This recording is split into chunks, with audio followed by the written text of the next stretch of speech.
మింగలేక కక్కలేక BC రిజర్వేషన్లపై BJP తర్జన భర్జన. మొత్తం మీద ఈ చెరకు మిషన్ ఉంటుంది కదా, చెరకు మిషన్లో చెరకు తీసేటప్పుడు ఆ రెండు ఇట్లా ప్రెజర్ తోటి ఒక మిషన్ తిరుగుతుంటుంది.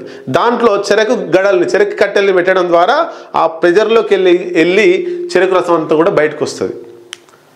అట్లా బీజేపీ పరిస్థితి చెరకు కట్టెలాగా మారింది. ఇప్పుడు తెలంగాణ రాష్ట్రంలో బీజేపీ పరిస్థితి చెరకు కట్టే ఎట్లయితే మిషన్లకు పోతున్నటువంటి చెరకు కట్టే ఉంటుందో ఆ చెరకు కట్టెలాగా మారింది. ఎందుకు అంటే బీసీ రిజర్వేషన్ల మీద కాంగ్రెస్ పార్టీ పెద్ద ఎత్తున ఒక ప్రోగ్రాం క్రియేట్ చేసింది. ఎవరు చేయాలనే ప్రయత్నం చేస్తున్నది.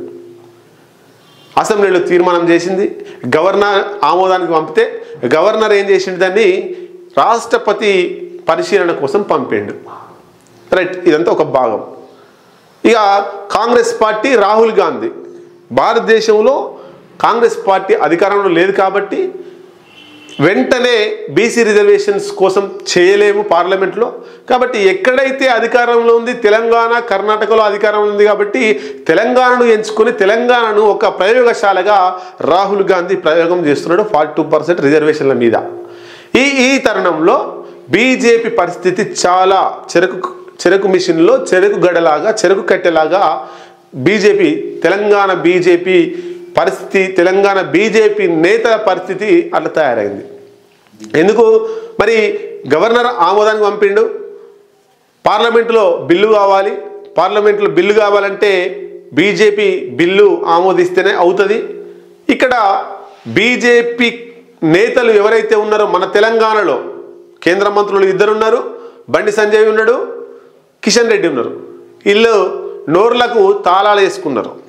బీసీ రిజర్వేషన్ల మీద వీళ్ళు మాట్లాడతలేరు. ఇలా నోట్లకి వెళ్ళి మాటలు వస్తే మతం మతం మతం మత కల్లోలు జరగాలి, మత విద్వేషాలు రెచ్చగొట్టాలి, హిందూ ముస్లింల మధ్య గొడవ పెట్టుకోవాలి, పబ్బం గడుపుకోవాలి. ఇది ఇలా పరిస్థితి. కిషన్ రెడ్డి మాట్లాడాడు, బండి సంజయ్ మాట్లాడాడు.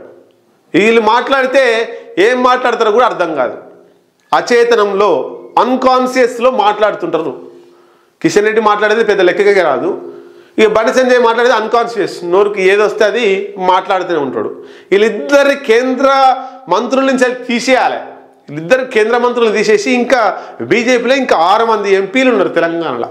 వాళ్ళిద్దరు 6 మందిలో ఎవరికన్నా తెలంగాణలో 2 కేంద్ర మంత్రులు ఇవ్వచ్చు. ఈ కిషన్ రెడ్డి తోటి బండి సంజయ్ తోటి పెద్ద ఉపయోగం లేదు.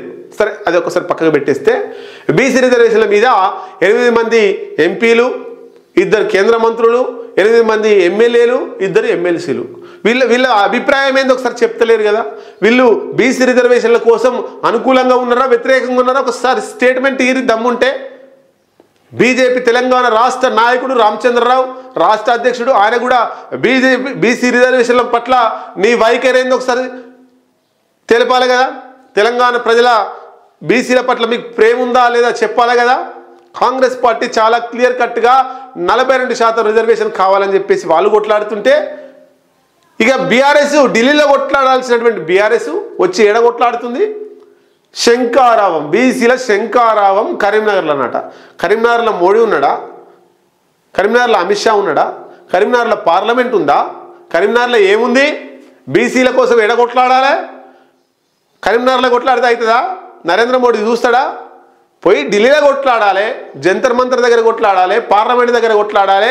ఇంకా దమ్ము ధైర్యం గట్స్ ఉంటే నరేంద్ర మోడీ ఇంటి ముందర కూర్చొని బీఆర్ఎస్లు పోయి, అది కాకపోయి కరీంనగర్లో శంకారావం పెడుతున్నాడు బీసీల కోసం. శంకారావం మళ్ళీ ఎవరు పెడుతున్నారు? అది ఓసీలు పెడుతున్నారు. కేసీఆర్ పెడుతుండు, కేటీఆర్ పెడుతుండు, వీళ్ళు పెడుతుంటే మళ్ళీ బీసీలు పోవన్నట్టు ఆ మీటింగ్కు.